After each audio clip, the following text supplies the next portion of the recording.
ਨਮਸਕਾਰ ਸਾਥੀਓ। Writ PSTET ਅਤੇ ਸੀਟੈਟ ਦੇ ਲਈ ਮੈਂ ਇੱਕ ਫੇਰ ਓਲਡ ਪੇਪਰ ਲੈ ਕੇ ਹਾਜ਼ਰ ਹੋਇਆ ਹਾਂ। ਇਸ ਤੋਂ ਪਹਿਲੇ ਆਪਾਂ ਕਈ ਓਲਡ ਪੇਪਰ ਤੇ ਕੁਝ ਪ੍ਰੈਕਟਿਸ ਪੇਪਰ ਦੇਖ ਚੁੱਕੇ ਹਾਂ। ਜਿਹੜੇ ਮੇਰੇ ਸਾਥੀਆਂ ਨੇ ਉਹ ਵੀਡੀਓ ਨਾ ਦੇਖੇ ਹੋਣ ਤਾਂ ਉਹ ਚੈਨਲ ਦੀ ਪਲੇਲਿਸਟ ਦੇ ਅੰਦਰ ਜਾ ਕੇ ਉਹ ਵੀਡੀਓ ਦੇਖ ਸਕਦੇ ਨੇ।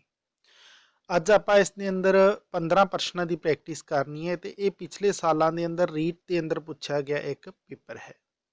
ਤਾਂ ਆਓ ਸਾਥੀਓ ਦੇਖਦੇ ਹਾਂ ਕਿ ਇਸ ਪੇਪਰ ਦੇ ਅੰਦਰ ਕਿਸ ਤਰੀਕੇ ਦੇ ਪ੍ਰਸ਼ਨ ਪੁੱਛੇ ਗਏ ਸਨ ਤੇ ਕੀ ਉਹਨਾਂ ਦੇ ਹੱਲ ਨੇ। ਸਾਥੀਓ ਇੱਕ ਮੈਂ ਗੱਲ ਦੱਸਣੀ ਚਾਹਾਂਗਾ ਕਿ ਮੈਂ ਹਰ ਇੱਕ ਵਿਕਲਪ ਨੂੰ ਸਮਝਾਉਣ ਦੀ ਕੋਸ਼ਿਸ਼ ਕਰਾਂਗਾ, ਇਸ ਲਈ ਇਸ ਦੇ ਅੰਦਰ ਟਾਈਮ ਜ਼ਰੂਰ ਜ਼ਿਆਦਾ ਲੱਗ ਸਕਦਾ ਹੈ। ਤੁਸੀਂ ਇਸ ਦੀ ਸਪੀਡ ਵਧਾ ਕੇ ਵੀ ਅਗਰ ਤੁਹਾਨੂੰ ਲੱਗੇ ਕਿ ਟਾਈਮ ਜ਼ਿਆਦਾ ਵੇਸਟ ਹੋ ਰਿਹਾ ਤਾਂ ਦੇਖ ਸਕਦੇ ਹੋ, ਕਿਉਂਕਿ ਮੇਰਾ ਉਦੇਸ਼ ਹੈ ਕਿ ਇੱਕ ਇੱਕ ਗੱਲ ਨੂੰ ਵਧੀਆ ਤਰੀਕੇ ਨਾਲ ਸਮਝਾਇਆ ਜਾਏ। ਆਓ ਸਾਥੀਓ ਦੇਖਦੇ ਹਾਂ ਕਿ ਅੱਜ ਦੇ ਇਸ ਓਲਡ ਪੇਪਰ ਦੇ ਅੰਦਰ ਕਿਸ ਤਰੀਕੇ ਦੇ ਪ੍ਰਸ਼ਨ ਨੇ। ਸਭ ਤੋਂ ਪਹਿਲੇ ਤਾਂ ਆਪਣੇ ਕੋਲ ਇੱਕ ਕਾਵੀ ਟੋਟਾ ਆ ਜਾਂਦਾ ਹੈ। ਇਸ ਕਾਵੀ ਟੋਟੇ ਨੂੰ ਆਪਾਂ ਚੰਗੀ ਤਰ੍ਹਾਂ ਪੜ੍ਹਨਾ ਹੈ ਤੇ ਫਿਰ ਇਸ ਨਾਲ ਜੁੜੇ ਹੋਏ ਪ੍ਰਸ਼ਨਾਂ ਦੇ ਉੱਤਰ ਦੇਣੇ ਨੇ। ਤਾਂ ਸਭ ਤੋਂ ਪਹਿਲੇ ਤਾਂ ਆਪਾਂ ਇਹ ਕਾਵੀ ਟੋਟਾ ਹੀ ਪੜ੍ਹਦੇ ਹਾਂ, ਜਿਸ ਨੂੰ ਪੜ੍ਹ ਕੇ ਆਪਾਂ ਪ੍ਰਸ਼ਨ ਨੰਬਰ 74 ਤੋਂ 78 ਤੱਕ ਦੇ ਪ੍ਰਸ਼ਨਾਂ ਦੇ ਆਪਾਂ ਉੱਤਰ ਦੇਣੇ ਨੇ। ਤਾਂ ਆਓ ਦੇਖਦੇ ਹਾਂ ਇਹ ਕਾਵੀ ਟੋਟਾ। ਦਿਲ ਦਰਿਆ ਵਿੱਚ ਲੋੜ ਲਿਆਂਦਾ, ਲਹਿਰ ਵਾਂਗ ਉਮੰਗਾਂ, ਪਾਗਲ ਕੀਤਾ ਇਸ ਪਾਪੀ ਜੋੜੇ, ਨਿਤ ਨਵੀਆਂ ਕਰ ਕਰ ਮੰਗਾਂ। ਇਸ ਦੀ ਖਾਤਰ ਮੈਂ ਦਰ ਦਰ ਪਿੰਨਿਆ, ਖੂਹ ਵਿੱਚ ਸੁੱਟ ਸੁੱਟ ਸੰਗਾਂ, ਫੇਰ ਨਾ ਪਰਚੇ ਤਾਂ ਦੱਸੋ ਲੋਕੋ, ਇਹਨੂੰ ਕਿਸ ਸੂਲੀ ਤੇ ਟੰਗਾ। ਤਾਂ ਇਹ ਆਧੁਨਿਕ ਪੰਜਾਬੀ ਕਵਿਤਾ ਦੇ ਅੰਦਰੋਂ ਲਈ ਗਈ ਇੱਕ ਕਾਵੀ ਟੋਟਾ ਹੈ। ਪ੍ਰਸਿੱਧ ਕਵਿਤਾ ਦਾ ਇਹ ਕਾਵੀ ਟੋਟਾ ਹੈ। ਆਪਾਂ ਇਸ ਨੂੰ ਪੜ੍ਹ ਲਿਆ। ਹੁਣ ਇਸ ਨਾਲ ਜੁੜੇ ਹੋਏ ਆਪਾਂ ਜਿਹੜੇ ਪ੍ਰਸ਼ਨ ਨੇ ਉਹਨਾਂ ਨੂੰ ਪੜ੍ਹਦੇ ਹਾਂ। ਜੇਕਰ ਇਹ ਕਾਵੀ ਟੋਟਾ ਸਮਝ ਦੇ ਅੰਦਰ ਨਾ ਆਵੇ ਤਾਂ ਇਸ ਨੂੰ ਦੂਸਰੀ ਵਾਰ ਜ਼ਰੂਰ ਪੜ੍ਹਿਆ ਜਾਏ। ਤਾਂ ਹੁਣ ਆਪਾਂ ਦੇਖਦੇ ਹਾਂ ਇਸ ਨਾਲ ਜੁੜੇ ਹੋਏ ਪ੍ਰਸ਼ਨ। ਲਹਿਰ ਵਾਂਗ ਉਮੰਗਾਂ ਕਿਹੜਾ ਅਲੰਕਾਰ ਹੈ। ਸਾਥੀਓ ਬਹੁਤ ਹੀ ਵਧੀਆ ਪ੍ਰਸ਼ਨ ਹੈ ਕਿ ਲਹਿਰ ਵਾਂਗ ਉਮੰਗਾਂ ਇਹ ਕਿਸ ਤਰੀਕੇ ਦਾ ਅਲੰਕਾਰ ਹੈ। ਅਲੰਕਾਰ ਪੁੱਛਿਆ ਗਿਆ ਹੈ ਤੇ ਇਸ ਤਰੀਕੇ ਦੇ ਜਿਹੜੇ ਪ੍ਰਸ਼ਨ ਨੇ ਆਪ ਨੂੰ ਲੈਂਗੁਏਜ 2 ਦੇ ਅੰਦਰ ਮਿਲਣ ਵਾਲੇ ਨੇ, ਚਾਹੇ ਉਹ L1 ਹੈ ਚਾਹੇ L2 ਹੈ। ਰੀਟ ਦੇ ਅੰਦਰ ਦੋਨੋਂ ਹੀ ਜਿਹੜੀ ਲੈਵਲ ਨੇ, ਲੈਵਲ ਫਸਟ ਤੇ ਲੈਵਲ ਸੈਕੰਡ, ਉਹਨਾਂ ਦੇ ਅੰਦਰ ਭਾਸ਼ਾ 2 ਦੇ ਤੌਰ ਤੇ ਇਸ ਤਰੀਕੇ ਦੇ ਪ੍ਰਸ਼ਨ ਆਪ ਨੂੰ ਮਿਲਣ ਵਾਲੇ ਨੇ। ਤੇ ਮੈਂ ਆਪ ਨੂੰ ਦੱਸਣਾ ਚਾਹਾਂਗਾ ਕਿ ਜਿਹੜੇ ਮੇਰੇ ਸਾਥੀਆਂ ਨੇ ਰਸ, ਛੰਦ ਅਤੇ ਅਲੰਕਾਰ ਦੇ ਵੀਡੀਓ ਨਾ ਦੇਖੇ ਹੋਣ ਤਾਂ ਉਹ ਵੀ ਚੈਨਲ ਦੀ ਪਲੇਲਿਸਟ ਦੇ ਉੱਪਰ ਅਵੇਲੇਬਲ ਨੇ, ਤੁਸੀਂ ਉਹ ਵੀ ਦੇਖ ਸਕਦੇ ਹੋ ਤੇ ਇਹਨਾਂ ਨੂੰ ਸਮਝ ਸਕਦੇ ਹੋ। ਮੈਂ ਉੱਥੇ ਇੱਕ ਇੱਕ ਛੋਟੀ ਛੋਟੀ ਗੱਲ ਨੂੰ ਵੀ ਸਮਝਾਉਣ ਦੀ ਕੋਸ਼ਿਸ਼ ਕੀਤੀ ਹੈ ਤਾਂ ਕਿ ਵਿਦਿਆਰਥੀਆਂ ਨੂੰ ਉਸ ਮੂਲ ਜਿਹੜਾ ਟੌਪਿਕ ਹੈ ਉਸ ਨੂੰ ਸਮਝ ਆ ਸਕੇ। ਤਾਂ ਹੁਣ ਆਪਾਂ ਫਿਰ ਦੁਬਾਰਾ ਤੋਂ ਦੇਖਦੇ ਹਾਂ ਇਹੀ ਪ੍ਰਸ਼ਨ ਕਿ ਲਹਿਰ ਵਾਂਗ ਉਮੰਗਾ ਕਿਹੜਾ ਅਲੰਕਾਰ ਹੈ। ਇਹਦੇ ਅੰਦਰ ਆਪਾਂ ਅਲੰਕਾਰ ਦੱਸਣਾ ਹੈ। ਸਭ ਤੋਂ ਪਹਿਲੇ ਰੂਪਕ, ਫਿਰ ਆ ਜਾਂਦਾ ਹੈ ਅਨੁਪ੍ਰਾਸ, ਸੀ ਨੰਬਰ ਹੈ ਸ਼ਿੰਗਾਰ ਤੇ ਡੀ ਨੰਬਰ ਹੈ ਅਤੀ ਕਥਨੀ। ਅਤੀ ਕਥਨੀ ਤਾਂ ਹੈ ਹੀ ਨਹੀਂ ਹੈ। ਅਤੀ ਕਥਨੀ ਉਹ ਹੁੰਦਾ ਹੈ ਜਿਹੜੇ ਅੰਦਰ ਕਥਨ ਬਹੁਤ ਹੀ ਵਧਾ ਚੜਾ ਕੇ ਪੇਸ਼ ਕੀਤਾ ਗਿਆ ਹੈ। ਇਹਦੇ ਅੰਦਰ ਐਸੀ ਕੋਈ ਗੱਲ ਨਹੀਂ ਹੈ। ਸ਼ਿੰਗਾਰ ਵੀ ਨਹੀਂ ਹੈ। ਇਹਦੇ ਅੰਦਰ ਗੱਲ ਕੀ, ਲਹਿਰਾਂ ਵਾਂਗ ਉਮੰਗਾਂ। ਹੁਣ ਵਾਂਗ ਸ਼ਬਦ ਆਇਆ, ਵਾਂਗ ਜਿਹੜਾ ਸ਼ਬਦ ਹੈ ਨਾ ਇਹ ਆਪਾਂ ਨੂੰ ਦੱਸ ਰਿਹਾ। ਤੇ ਮੈਂ ਅਲੰਕਾਰ ਵਾਲੇ ਟੌਪਿਕ ਦੇ ਅੰਦਰ ਇਹ ਗੱਲ ਸਮਝਾਈ ਸੀ, ਵਾਂਗ, ਵਾਂਗੂ, ਵਰਗਾ, ਇਸ ਤਰੀਕਾ ਦੇ ਜਦੋਂ ਸ਼ਬਦ ਆ ਜਾਣ ਤਾਂ ਤੁਹਾਨੂੰ ਕੋਈ ਚਿੰਤਾ ਕਰਨ ਦੀ ਜ਼ਰੂਰਤ ਨਹੀਂ, ਚੁੱਪ ਕਰਕੇ ਤੁਸੀਂ ਆਨਸਰ ਦੇ ਦੇਣਾ, ਉਹ ਹਮੇਸ਼ਾ ਹੀ ਰੂਪਕ ਹੋਏਗਾ। ਅਨੁਪ੍ਰਾਸ ਨਹੀਂ ਹੈ। ਅਨੁਪ੍ਰਾਸ ਉਹ ਹੁੰਦਾ ਹੈ ਜਿਹੜੇ ਦੇ ਅੰਦਰ ਸ਼ਬਦਾਂ ਦਾ ਦੁਹਰਾ ਹੋਇਆ ਹੋਵੇ। ਤਾਂ ਇਸ ਦਾ ਰਾਈਟ ਵਿਕਲਪ ਹੈ ਜਿਹੜਾ ਸਾਥੀਓ ਉਹ ਏ ਨੰਬਰ ਹੋ ਜਾਏਗਾ। ਇਸ ਪੁਆਇੰਟ ਨੂੰ ਤਾਂ, ਇਸ ਪ੍ਰਸ਼ਨ ਨੂੰ ਤਾਂ ਹੀ ਤੁਸੀਂ ਕਰ ਸਕਦੇ ਹੋ ਜੇਕਰ ਤੁਹਾਨੂੰ ਅਲੰਕਾਰ ਸਮਝ ਹੈ, ਤੇ ਜੇਕਰ ਅਲੰਕਾਰ ਸਮਝ ਨਹੀਂ ਹੈ ਤਾਂ ਉਹ ਚੈਨਲ ਦੇ ਉੱਪਰ ਵੀ ਵੀਡੀਓ ਅਵੇਲੇਬਲ ਨੇ, ਜਾਂ ਫਿਰ ਤੁਸੀਂ ਕਿਸੇ ਵੀ ਬੁੱਕ ਦੇ ਅੰਦਰੋਂ ਇਹ ਟੌਪਿਕ ਜ਼ਰੂਰ ਕਲੀਅਰ ਕਰ ਲੈਣਾ ਜੇਕਰ ਤੁਸੀਂ ਲੈਂਗੁਏਜ 2 ਲੈ ਰਹੇ ਹੋ ਤਾਂ। ਫਿਰ 75 ਨੰਬਰ ਪ੍ਰਸ਼ਨ ਹੈ, ਇਸ ਕਾਵੀ ਟੋਟੇ ਵਿੱਚ ਕਿਸ ਵਿਚਾਰ ਸੂਝ ਨੂੰ ਪ੍ਰਗਟ ਕੀਤਾ ਗਿਆ। ਬਹੁਤ ਹੀ ਵਧੀਆ ਪ੍ਰਸ਼ਨ ਹੈ ਸਾਥੀਓ। ਇਸ ਕਾਵੀ ਟੋਟੇ ਵਿੱਚ ਕਿਸ ਵਿਚਾਰ ਸੂਝ ਨੂੰ ਪ੍ਰਗਟ ਕੀਤਾ ਗਿਆ ਹੈ। ਕਿੱਸਾ ਕਾਵੀ, ਬੀ ਨੰਬਰ ਮਨੋਵਿਗਿਆਨਿਕ, ਸੀ ਸੂਫੀ ਕਾਵੀ ਤੇ ਡੀ ਦਾਰਸ਼ਨਿਕ। ਸਾਥੀਓ ਕਿੱਸੇ ਦੀ ਇਹਦੇ ਅੰਦਰ ਕੋਈ ਗੱਲ ਨਹੀਂ ਆਈ ਹੈ, ਸੂਫੀ ਦੀ ਵੀ ਇਸ ਦੇ ਅੰਦਰ ਕੋਈ ਗੱਲ ਨਹੀਂ ਹੈ। ਮਨੋਵਿਗਿਆਨਿਕ ਜੇਕਰ ਗੱਲ ਕਰੀਏ ਤਾਂ ਇਹ ਵੀ ਨਹੀਂ ਹੋ ਸਕਦਾ, ਕਿਉਂਕਿ ਇਹਦੇ ਅੰਦਰ ਜਿਹੜੀ ਗੱਲ ਪੇਸ਼ ਕੀਤੀ ਗਈ ਹੈ ਨਾ ਉਹ ਦਰਸ਼ਨ ਦੀ ਗੱਲ ਕੀਤੀ ਗਈ ਹੈ, ਜਿਸ ਨੂੰ ਅਸੀਂ ਦਾਰਸ਼ਨਿਕ ਕਹਿ ਦਿੰਦੇ ਹਾਂ। ਕੁਛ ਦਿਖਾਉਣ ਦੀ ਤੇ ਪੇਸ਼ ਕਰਨ ਦੀ ਇਸ ਦੇ ਅੰਦਰ ਗੱਲ ਹੈ, ਤਾਂ ਇਸ ਦੇ ਲਈ ਆਪਣੇ ਕੋਲ ਰਾਈਟ ਵਿਕਲਪ ਹੈ ਜਿਹੜਾ ਇਸ ਦਾ ਡੀ ਆ ਜਾਏਗਾ, यानी दार्शनिक। फिर इस तो बाद 76 नंबर क्वेश्चन है अपने को, उपरोक्त कावी टोटे विच हेठ लिखिया विचों किहड़ा नहीं है। साथियों इत्थे नोट कर लेना नहीं है, आपां नहीं दा जवाब देना है। इस नहीं नूं जरूर तुसीं ध्यान च रखना, जेकर इस नहीं दे कारण बहुत सारे विद्यार्थियों के प्रश्न गलत हो जाते हैं ते एक एक प्रश्न तुहाडे लई कीमत रखता है, तो आपां इत्थे नहीं दा जवाब देना है। ਤਾਂ ਇਸ ਦੇ ਅੰਦਰ ਉਪਰੋਕਤ ਕਾਵਿ ਟੋਟੇ ਵਿੱਚ ਹੇਠ ਲਿਖਿਆ ਵਿੱਚੋਂ ਕਿਹੜਾ ਨਹੀਂ ਹੈ। ਸੰਤੁਸ਼ਟੀ, ਬੀ ਨਿਰਾਸ਼ਾ, ਸੀ ਅਤੀ ਪ੍ਰਤੀ ਤੇ ਡੀ ਹੈ ਬੇਮੁਹਾਰੀ ਉਮੰਗ। ਤਾਂ ਸਾਥੀਓ ਇਸ ਕਾਵਿ ਟੋਟੇ ਦੇ ਅੰਦਰ ਚਲੇ ਜਾਣਾ ਹੈ ਤੁਸੀਂ, ਤੇ ਕਾਵਿ ਟੋਟੇ ਦੇ ਅੰਦਰ ਜਾ ਕੇ ਦੇਖਣਾ ਹੈ ਕਿ ਇਸ ਦੇ ਅੰਦਰ ਕੀ ਚੀਜ਼ ਨਹੀਂ ਹੈ। ਸਾਥੀਓ ਬੇਮੁਹਾਰੀ ਉਮੰਗ ਦੀ ਵੀ ਗੱਲ ਆਈ ਹੈ, ਅਤੀ ਤ੍ਰਿਪਤੀ ਦੀ ਵੀ ਗੱਲ ਆਈ ਹੈ, ਤਾਂ ਨਿਰਾਸ਼ਾ ਦੀ ਵੀ ਗੱਲ ਆਈ ਹੈ, पर इस के अंदर जेकर आप गल करिए तो उस संतुष्टि की कोई गल नहीं आई। ये पैरे के अंदर भी दिता होया है, तो राइट विकल्प अपना ए अंदर हो जाएगा। इस प्रकार के प्रश्नों को तुसीं उस पैरे के अकॉर्डिंग ही जवाब देने नहीं।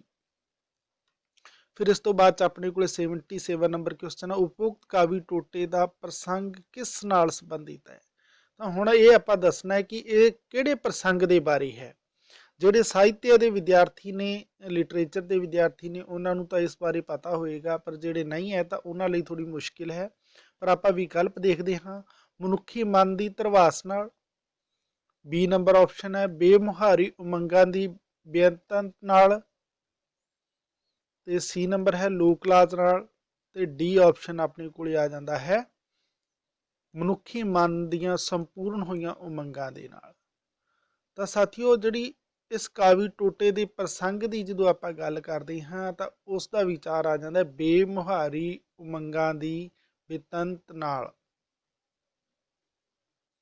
तो बी ऑप्शन है जोड़ा वो अपना राइट हो जाएगा। ये साहित्य नाल जुड़े हुए प्रश्न मन्ने जाते हैं, तो ये लैंगुएज 2 के अंदर पूछे जाते हैं। फिर इस तो बाद अपने को नैक्सट क्वेश्चन आ जाता है, खूह विच सुट सुट संगा वाक किस तरह का प्रभाव सिरजदा है। यानी खूह विच सुट सुट संगा, तो यह वाक है जोड़ा किस तरीके के प्रभाव नूं यह पैदा करता है। तो इस दे लई आपां विकल्प देख लैने हैं, मुहावरे का, बी ऑप्शन है शिंगार का, सी अध्यात्मिक कथन का, तो डी आ जाता दार्शनिक का। तो साथियों दर्शन वाली इस अंदर कोई गल नहीं, अध्यात्म वाली भी कोई गल नहीं। जेकर आप गल करिए शिंगार की भी इसके अंदर गल नहीं। खूह विच सुट सुट संगा तो एक तरीके के मुहावरे दार यह वाकंश आ जाता है, तो इसका प्रभाव भी आपको पूछे तो यह हो जाएगा मुहावरे का। तो यह ऑप्शन है जोड़ा अपना वो राइट हो जाएगा। फिर इस तो बाद 79 नंबर क्वेश्चन, वाकबोध व्याकरण का वह हिस्सा है जिस विच वाक रचना ते नियमां बारे अते वाकां संबंधी विचार की जाती है। इस संबंधी तुहाडी की राय है। यानी ये जिहड़ी गल है इस दे बारे तुसी की मत रखते हो। तो सब तो पहले आप फिर विकल्प देखांगे। ए नंबर उपरोक्त कथन गलत है, उपरोक्त कथन अद्धा ठीक ते अद्धा गलत है, सी उपरोक्त कथन ठीक है, उपरोक्त कथन बारे कुछ कहा नहीं जा सकता। ये गल तो साथियों है ही नहीं है, क्योंकि गल ये कही गई है कि वाकबोध व्याकरण का वह हिस्सा है। यानी वाकबोध जो व्याकरण के अंदर आप पढ़ते हैं वो की है। तो अगे उसने डेफिनेशन दी है कि जिस विच वाक रचना, हाँ साथियों वाक रचना होंगी है वाकबोध के अंदर, तो उसके नियमां बारे जानकारी ये भी दस्या हुंदा है, वाक संबंधी विचार ये भी दस्या हुंदा है। तो आप ये गल कहीए कि वाकबोध के अंदर वाक रचना होंदी है, नियम होंदे ने, ते वाक संबंधी विचार की जाती है। तो ये बारे एक अद्धा कथन ठीक ते अद्धा गलत वाला भी नहीं हो सकता, ये गलत भी नहीं है। तो ये अपने को सी विकल्प है जोड़ा वो राइट हो जाएगा। यानी ये कथन बिल्कुल ठीक है। ये वाकबोध के बारे पूछा गया, बड़ा ही सरल जा प्रश्न है।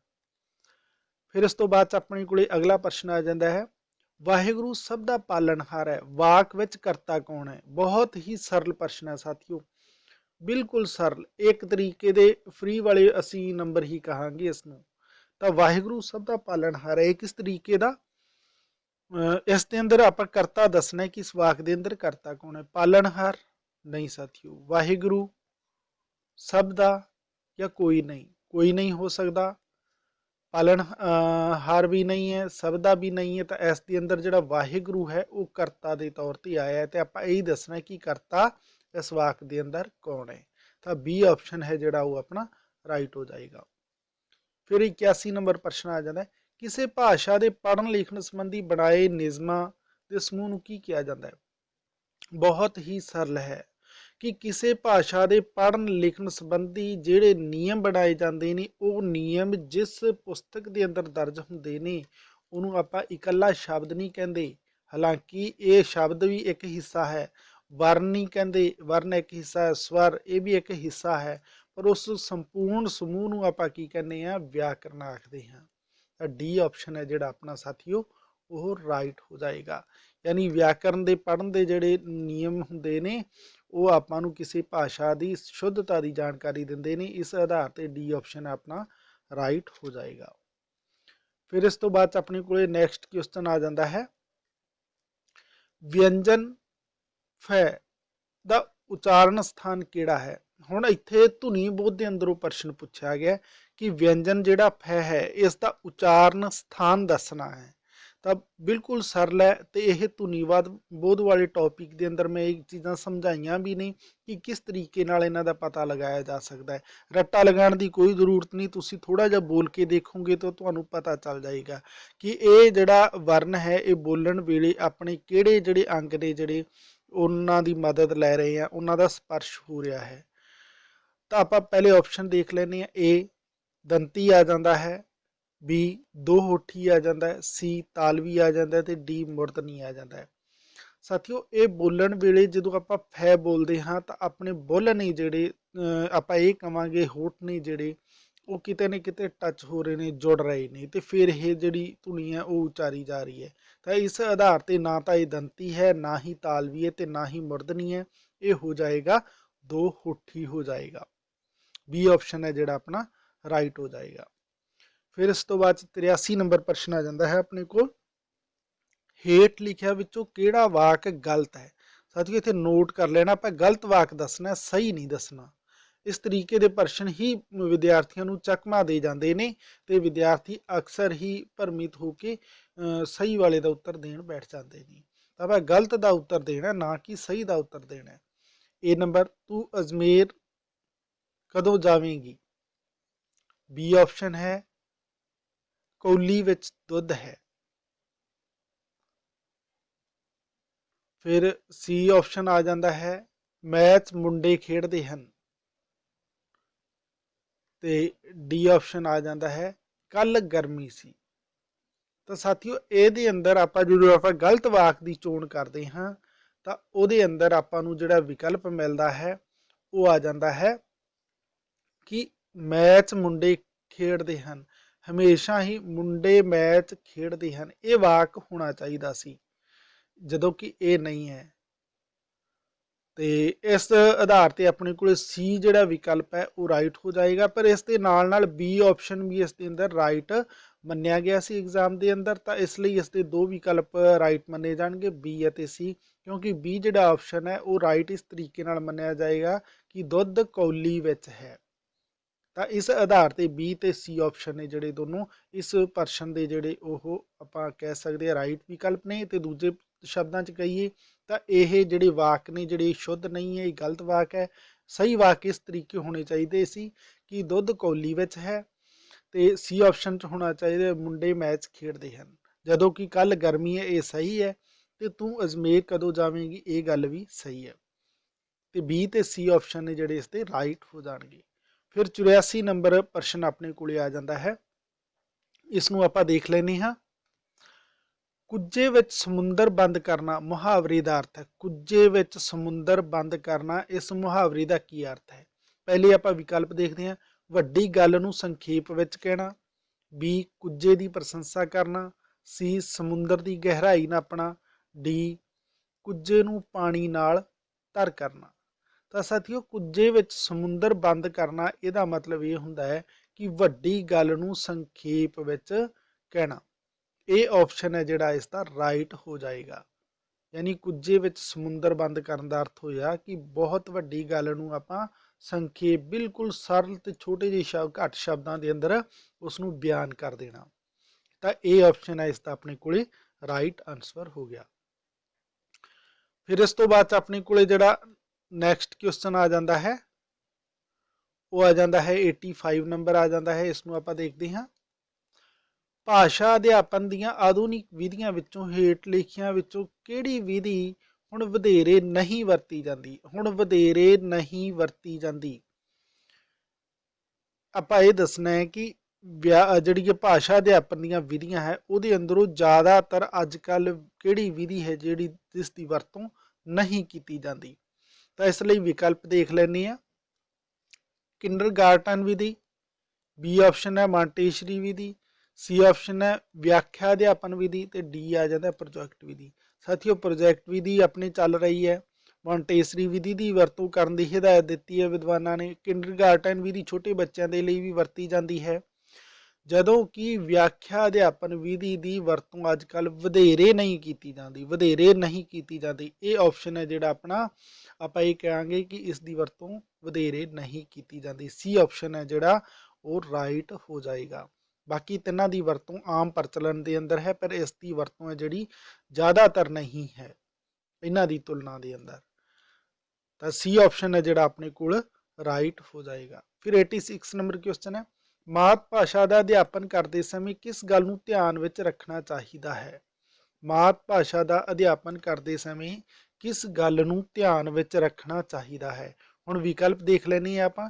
ਬੱਚੇ ਦੀ ਕੇਵਲ ਸਿਹਤ ਵੱਲ ਧਿਆਨ ਦੇਣਾ ਚਾਹੀਦਾ ਹੈ, ਕੇਵਲ ਬੱਚੇ ਦੇ ਵਾਤਾਵਰਣ ਵੱਲ ਧਿਆਨ ਦੇਣਾ ਚਾਹੀਦਾ ਹੈ, ਕੇਵਲ ਬੱਚੇ ਦੀ ਉਮਰ ਵੱਲ ਧਿਆਨ ਦੇਣਾ ਚਾਹੀਦਾ ਹੈ, ਜਾਂ ਫਿਰ ਬੱਚੇ ਦੀ ਉਮਰ, ਸਿਹਤ ਅਤੇ ਵਾਤਾਵਰਣ ਵੱਲ ਧਿਆਨ ਦੇਣਾ ਚਾਹੀਦਾ ਹੈ। ਸਾਥੀਓ ਬੱਚੇ ਦੀ ਸਿਹਤ ਵੱਲ ਵੀ ਧਿਆਨ ਦੇਣਾ ਚਾਹੀਦਾ, ਇਹ ਗੱਲ ਠੀਕ ਹੈ। ਵਾਤਾਵਰਣ ਵੱਲ ਧਿਆਨ ਦੇਣਾ ਚਾਹੀਦਾ, ਇਹ ਗੱਲ ਵੀ ਠੀਕ ਹੈ। ਉਮਰ ਵੱਲ ਵੀ ਧਿਆਨ ਦੇਣਾ ਚਾਹੀਦਾ, ਇਹ ਗੱਲ ਵੀ ਠੀਕ ਹੈ।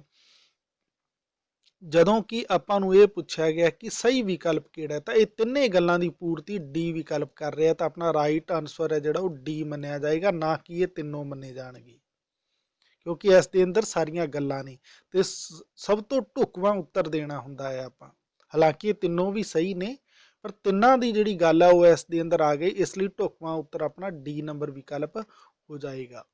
ਇਸ ਲਈ ਡੀ ਨੂੰ ਆਪਾਂ ਸਹੀ ਆਨਸਰ ਮੰਨਾਂਗੇ। ਫਿਰ ਇਸ ਤੋਂ ਬਾਅਦ ਆਪਣੇ ਕੋਲੇ ਜਿਹੜਾ 87 ਨੰਬਰ ਕੁਐਸਚਨ ਹੈ, ਮਾਤ ਭਾਸ਼ਾ ਦੀ ਸਿੱਖਿਆ ਦਿੰਦਿਆਂ ਕੀ ਕਰਨਾ ਚਾਹੀਦਾ ਹੈ? ਮਾਤ ਭਾਸ਼ਾ ਦੀ ਸਿੱਖਿਆ ਦਿੰਦੇ ਸਮੇਂ ਸਾਨੂੰ ਕੀ ਕਰਨਾ ਚਾਹੀਦਾ ਹੈ? ਹੁਣ ਇਸ ਤੇ ਆਪਾਂ ਵਿਕਲਪ ਦੇਖ ਲੈਂਦੇ ਹਾਂ। ਮਾਤ ਭਾਸ਼ਾ ਦੀ ਪ੍ਰਕਿਰਤੀ ਨੂੰ ਧਿਆਨ ਵਿੱਚ ਰੱਖਣਾ ਚਾਹੀਦਾ ਹੈ, ਬੀ ਆਪਸ਼ਨ ਵਿਗਿਆਨ ਦੀਆਂ ਸੂਚਨਾਵਾਂ ਤੇ ਜ਼ੋਰ ਦੇਣਾ ਚਾਹੀਦਾ ਹੈ, ਸੀ ਆਪਸ਼ਨ ਤੱਥ ਇਕੱਠੇ ਕਰਕੇ ਬੱਚੇ ਨੂੰ ਦੇ ਦੇਣੇ ਚਾਹੀਦੇ ਹਨ, ਤੇ ਡੀ ਆਪਸ਼ਨ ਬੱਚੇ ਨੂੰ ਦੂਜੀਆਂ ਭਾਸ਼ਾਵਾਂ ਬਾਰੇ ਮੁੱਢ ਤੋਂ ਹੀ ਸਿੱਖਿਆ ਦੇ ਦੇਣੀ ਚਾਹੀਦੀ ਹੈ। ਤਾਂ ਸਾਥੀਓ ਮਾਤ ਭਾਸ਼ਾ ਦੀ ਸਿੱਖਿਆ ਦਿੰਦੇ ਸਮੇਂ ਸਾਨੂੰ ਹਮੇਸ਼ਾ ਹੀ ਮਾਤ ਭਾਸ਼ਾ ਦੀ ਪ੍ਰਕਿਰਤੀ ਨੂੰ ਧਿਆਨ ਵਿੱਚ ਰੱਖਣਾ ਚਾਹੀਦਾ ਹੈ, ਯਾਨੀ ਉਸ ਪ੍ਰਕਿਰਤੀ ਦੇ ਅਨੁਸਾਰ ਹੀ ਬੱਚਿਆਂ ਨੂੰ ਸਿੱਖਿਆ ਦੇਣੀ ਚਾਹੀਦੀ ਹੈ। ਤਾਂ ਇਹ ਆਪਸ਼ਨ ਹੈ ਜਿਹੜਾ ਉਹ ਆਪਣਾ ਰਾਈਟ ਆਨਸਰ ਹੋ ਜਾਏਗਾ। ਇਸ ਤੋਂ ਬਾਅਦ ਆਪਣੇ ਕੋਲੇ ਜਿਹੜਾ ਨੈਕਸਟ ਕੁਐਸਚਨ ਆ ਜਾਂਦਾ ਹੈ ਉਹ ਆ ਜਾਂਦਾ ਹੈ 88 ਨੰਬਰ ਕੁਐਸਚਨ। ਇਸ ਨੂੰ ਆਪਾਂ ਦੇਖ ਲੈਂਦੇ ਹਾਂ। ਮਾਤ ਭਾਸ਼ਾ ਕਮਾਇਆ ਧਨ ਹੈ, ਪਰੰਤੂ ਇਸ ਨੂੰ ਸਿੱਖਣ ਦੀ ਸ਼ਕਤੀ ਕੁਦਰਤੀ ਹੈ, ਅਤੇ ਭਾਸ਼ਾ ਮਨੁੱਖ ਦੀ ਸੁਭਾਵਿਕ ਪ੍ਰਵਿਰਤੀ ਤੇ ਮੁਕਤੀ ਹੈ। ਤੁਹਾਡਾ ਇਸ ਸੰਬੰਧੀ ਕੀ ਵਿਚਾਰ ਹੈ? ਸਭ ਤੋਂ ਪਹਿਲੇ ਤਾਂ ਇਹ ਕਥਨ ਦੇ ਦਿੱਤਾ ਗਿਆ ਤੇ ਇਸ ਦੇ ਬਾਰੇ ਬਾਅਦ ਦੇ ਅੰਦਰ ਪੁੱਛ ਲਿਆ ਗਿਆ ਕਿ ਤੁਸੀਂ ਇਸ ਦੇ ਬਾਰੇ ਆਪਣੀ ਕੀ ਵਿਚਾਰ ਰੱਖਦੇ ਹੋ। ਤਾਂ ਸਭ ਤੋਂ ਪਹਿਲੇ ਆਪਾਂ ਵਿਕਲਪ ਦੇਖਾਂਗੇ। ਇਹ ਠੀਕ ਨਹੀਂ ਸਾਥੀਓ, ਇਹ ਗੱਲ ਤਾਂ ਨਹੀਂ ਹੋ ਸਕਦੀ। ਬੀ ਆਪਸ਼ਨ ਸਹਿਮਤ ਹਾਂ, ਹਾਂ ਸਹਿਮਤ ਤਾਂ ਹਾਂ ਇਸ ਦੇ ਨਾਲ। ਕੁਝ ਠੀਕ ਹੈ ਤੇ ਕੁਝ ਗਲਤ ਹੈ। ਗਲਤ ਵਾਲੀ ਤਾਂ ਗੱਲ ਨਹੀਂ, ਠੀਕ ਤਾਂ ਜ਼ਰੂਰ ਹੈ। ਕੁਝ ਕਿਹਾ ਨਹੀਂ ਜਾ ਸਕਦਾ, ਇਹ ਵੀ ਨਹੀਂ, ਕਿਹਾ ਤਾਂ ਜਾ ਸਕਦਾ ਹੈ। ਪ੍ਰਸ਼ਨ ਇੱਕ ਵਾਰ ਫਿਰ ਦੇਖ ਲੈਂਦੇ ਹਾਂ। ਮਾਤ ਭਾਸ਼ਾ ਕਮਾਇਆ ਧਨ ਹੈ, ਬਿਲਕੁਲ ਸਹੀ ਹੈ, ਪਰੰਤੂ ਇਸ ਨੂੰ ਸਿੱਖਣ ਦੀ ਸ਼ਕਤੀ ਕੁਦਰਤੀ ਹੈ, ਇਹ ਵੀ ਗੱਲ ਠੀਕ ਹੈ। ਅਤੇ ਭਾਸ਼ਾ ਮਨੁੱਖ ਦੀ ਸੁਭਾਵਿਕ ਪ੍ਰਵਿਰਤੀ ਤੇ ਮੁਕਤੀ ਹੈ, ਇਹ ਗੱਲ ਵੀ ਠੀਕ ਹੈ। ਤਾਂ ਅਸੀਂ ਕਹਿ ਸਕਦੇ ਹਾਂ ਕਿ ਇਸ ਵਿਕਲਪ ਦੇ ਨਾਲ ਇਸ ਜਿਹੜਾ ਤੱਥ ਹੈ ਉਸ ਦੇ ਨਾਲ ਅਸੀਂ ਸਹਿਮਤ ਹਾਂ। ਬੀ ਆਪਸ਼ਨ ਹੈ ਜਿਹੜਾ ਉਹ ਆਪਣਾ ਰਾਈਟ ਆਨਸਰ ਹੋ ਜਾਏਗਾ। ਫਿਰ ਇਸ ਤੋਂ ਬਾਅਦ ਆਪਣੇ ਕੋਲ ਨੈਕਸਟ ਕੁਐਸਚਨ ਆ ਜਾਂਦਾ ਹੈ 89 ਨੰਬਰ, ਭਾਸ਼ਾ ਦੇ ਅਧਿਆਪਨ ਸਮੇਂ ਹੇਠ ਲਿਖਿਆ ਵਿੱਚੋਂ ਕਿਹੜਾ ਤਰੀਕਾ ਅਧਿਆਪਕ ਨੂੰ ਅਪਣਾਉਣਾ ਚਾਹੀਦਾ ਹੈ। ਭਾਸ਼ਾ ਦੇ ਅਧਿਆਪਨ ਸਮੇਂ ਹੇਠ ਲਿਖਿਆ ਵਿੱਚੋਂ ਕਿਹੜਾ ਤਰੀਕਾ ਅਧਿਆਪਕ ਨੂੰ ਅਪਣਾਉਣਾ ਚਾਹੀਦਾ ਹੈ। ਹੁਣ ਇਸ ਦੇ ਵਿਕਲਪ ਦੇਖ ਲੈਂਦੇ ਹਾਂ। ਬੱਚਿਆਂ ਨੂੰ ਰੋਹਬ ਨਾਲ ਪੜ੍ਹਾਉਣਾ ਚਾਹੀਦਾ ਹੈ। ਬੀ ਆਪਸ਼ਨ, ਬੱਚਿਆਂ ਨੂੰ ਰੁਚੀ ਦੀ ਥਾਂ ਕੇਵਲ ਨਿਸ਼ਚਿਤ ਪਾਠ ਕੋਰਸ ਹੀ ਪੜ੍ਹਾਇਆ ਜਾਵੇ। ਸੀ ਆਪਸ਼ਨ, ਵਿਦਿਆਰਥੀਆਂ ਨੂੰ ਪੜ੍ਹਾਈ ਦੇ ਨਾਲ ਪ੍ਰੇਮ ਤੇ ਹਮਦਰਦੀ ਪੂਰਨ ਵਿਹਾਰ ਕਰਨਾ ਚਾਹੀਦਾ ਹੈ। ਤੇ ਡੀ ਆਪਸ਼ਨ, ਬੱਚਿਆਂ ਦੀ ਲੋੜਾਂ ਦੀ ਪਰਵਾਹ ਨਾ ਕਰੋ। ਤਾਂ ਸਾਥੀਓ, ਲੋੜ ਦੀ ਪਰਵਾਹ ਵੀ ਕਰਨੀ ਚਾਹੀਦੀ ਹੈ। ਬੱਚਿਆਂ ਦੀ ਰੁਚੀ ਥਾਂ ਕੇਵਲ ਨਿਸ਼ਚਿਤ ਪਾਠ ਕੋਰਸ ਹੀ ਪੜ੍ਹਾਏ ਜੇ, ਨਹੀਂ, ਇਹ ਗੱਲ ਤਾਂ ਆਪਾਂ ਨੂੰ ਸਿੱਖਿਆ ਵਿਧੀਆਂ ਨਹੀਂ ਦਿੰਦੀਆਂ। ਫਿਰ ਬੱਚਿਆਂ ਨੂੰ ਰੋਹਬ ਵਾਲੀ ਤਾਂ ਇਸ ਦੇ ਅੰਦਰ ਕੋਈ ਗੱਲ ਹੈ ਹੀ ਨਹੀਂ। ਤਾਂ ਰਾਈਟ ਵਿਕਲਪ ਆਪਣੇ ਕੋਲੇ ਸੀ ਹੋ ਜਾਏਗਾ, ਕਿਉਂਕਿ ਭਾਸ਼ਾ ਦੇ ਅਧਿਆਪਨ ਸਮੇਂ ਜਿਹੜਾ ਵਧੀਆ ਤਰੀਕਾ ਅਧਿਆਪਕ ਨੂੰ ਅਪਣਾਉਣਾ ਚਾਹੀਦਾ ਉਹ ਇਹ ਹੈ ਕਿ ਵਿਦਿਆਰਥੀਆਂ ਨੂੰ ਪੜ੍ਹਾਈ ਦੇ ਨਾਲ ਪ੍ਰੇਮ ਤੇ ਹਮਦਰਦੀ ਪੂਰਨ ਵਿਹਾਰ ਵੀ ਕਰਨਾ ਚਾਹੀਦਾ ਹੈ। ਯਾਨੀ ਬੱਚਿਆਂ ਨੂੰ ਇਹ ਹੋਏ ਕਿ ਉਸ ਦਾ ਆਪਣਾ ਹੀ ਕੋਈ ਪੜ੍ਹਾ ਰਿਹਾ ਹੈ। ਫਿਰ ਇਸ ਤੋਂ ਬਾਅਦ 'ਚ ਆਪਣੇ ਕੋਲ ਇਹ ਅੱਜ ਦੇ ਇਸ ਔਲ ਪੇਪਰ ਦੇ ਅੰਦਰ ਜਿਸ ਦੀ ਆਪਾਂ ਪ੍ਰੈਕਟਿਸ ਕਰ ਰਹੇ ਹਾਂ, ਲਾਸਟ ਕੁਐਸਚਨ ਹੈ, ਹੇਠ ਲਿਖਿਆ ਵਿੱਚੋਂ ਕਿਹੜਾ ਭਾਸ਼ਾ ਸਿੱਖਿਆ ਦੇ ਬੋਲਚਾਲ ਸਿਧਾਂਤ ਦੇ ਨਾਲ ਘੱਟ ਮੇਲ ਖਾਂਦਾ ਹੈ। ਇੱਥੇ ਆਪਾਂ ਇਹ ਦੱਸਣਾ ਕਿ ਘੱਟ ਮੇਲ ਖਾਂਦਾ ਹੈ। ਮੇਲ ਤਾਂ ਹੋ ਸਕਦਾ ਸਾਰੇ ਖਾਂਦੇ ਹੋਣ, ਪਰ ਘੱਟ ਮੇਲ ਕਿਹੜਾ ਖਾਂਦਾ ਆਪਾਂ ਇਹ ਦੱਸਣਾ ਹੈ। ਬੋਲਚਾਲ ਦੀ ਭਾਸ਼ਾ ਦਾ ਸੰਬੰਧ ਮੂੰਹ ਤੇ ਕੰਨਾਂ ਨਾਲ ਹੁੰਦਾ ਹੈ। ਬਿਲਕੁਲ ਇਹ ਗੱਲ ਠੀਕ ਹੈ। ਬੋਲਚਾਲ ਦੁਆਰਾ ਸਿੱਖਿਆ ਦੇਣ ਨਾਲ ਘੱਟ ਸਮਾਂ ਲੱਗਦਾ ਹੈ। ਬਿਲਕੁਲ ਲਿਖਣ ਦੇ ਨਾਲ ਸਮਾਂ ਜ਼ਿਆਦਾ ਲੱਗਦਾ ਹੈ ਤੇ ਬੋਲਚਾਲ ਦੇ ਨਾਲ ਘੱਟ ਲੱਗਦਾ ਹੈ। ਬੋਲਚਾਲ ਦੇ ਸਿਧਾਂਤ ਦੁਆਰਾ ਵਿਦਿਆਰਥੀ ਦਾ ਉਚਾਰਨ ਸ਼ੁੱਧ ਹੁੰਦਾ ਹੈ। ਬਿਲਕੁਲ, ਉਹ ਲਿਖ ਕੇ ਉਸ ਚੀਜ਼ ਨੂੰ ਪੇਸ਼ ਕਰਨ ਦੇ ਨਾਲੋਂ ਜਦੋਂ ਬੋਲ ਕੇ ਆਪਾਂ ਉਸ ਨੂੰ ਦੱਸਦੇ ਹਾਂ ਤਾਂ ਉਹ ਉਸ ਦੀਆਂ ਜਿਹੜੀਆਂ ਧੁਨੀਆਂ ਦਾ ਪ੍ਰਵਾਹ ਹੈ ਉਹ ਵੀ ਉਸ ਮਹਿਸੂਸ ਕਰਦਾ ਹੈ ਤੇ ਉਸੇ ਤਰੀਕੇ ਨਾਲ ਬੋਲਣ ਦੀ ਕੋਸ਼ਿਸ਼ ਕਰਦਾ ਹੈ। ਡੀ ਆਪਸ਼ਨ, ਬੋਲਚਾਲ ਦੇ ਸਿਧਾਂਤ ਦੁਆਰਾ ਵਿਦਿਆਰਥੀ ਵਿਆਕਰਨੀ ਨਿਯਮਾਂ ਦਾ ਪੂਰਾ ਧਿਆਨ ਹਾਸਲ ਕਰਕੇ ਲਿਖਤ ਵਿੱਚ ਗਲਤੀਆਂ ਨਹੀਂ ਕਰਦੇ। ਤਾਂ ਸਾਥੀਓ, ਇਹ ਗੱਲ ਪੂਰਨ ਆਪਾਂ ਸਿਧਾਂਤ ਨਾਲ ਮੇਲ ਖਾਂਦੀ ਹੋਈ ਨਹੀਂ ਕਹਿ ਸਕਦੇ। ਤਾਂ ਡੀ ਆਪਸ਼ਨ ਹੈ ਜਿਹੜਾ ਆਪਣੇ ਕੋਲੇ ਰਾਈਟ ਹੋ ਜਾਏਗਾ, ਕਿਉਂਕਿ ਬੋਲਣ ਚੱਲਣ ਨਾਲ ਤਾਂ ਬੱਚਾ ਸਿੱਖ ਜ਼ਰੂਰ ਜਾਂਦਾ ਹੈ, ਪਰ ਲਿਖਣ 'ਚ ਉਹ ਗਲਤੀਆਂ ਨਾ ਕਰੇ, ਇਹ ਗੱਲ ਆਪਾਂ ਠੀਕ ਨਹੀਂ ਕਹਿ ਸਕਦੇ। ਤਾਂ ਇਹ ਸਨ ਸਾਥੀਓ ਕੁਝ ਪ੍ਰਸ਼ਨ ਜਿਨ੍ਹਾਂ ਦੀ ਅੱਜ ਆਪਾਂ ਪ੍ਰੈਕਟਿਸ ਕੀਤੀ। ਮੈਨੂੰ ਆਸ ਹੈ ਕਿ ਆਪ ਨੂੰ ਇਹ ਇਮਤਿਹਾਨ ਦੇ ਅੰਦਰ ਬੜੇ ਹੀ ਲਾਹੇਵੰਦ ਸਿੱਧ ਹੋਣਗੇ।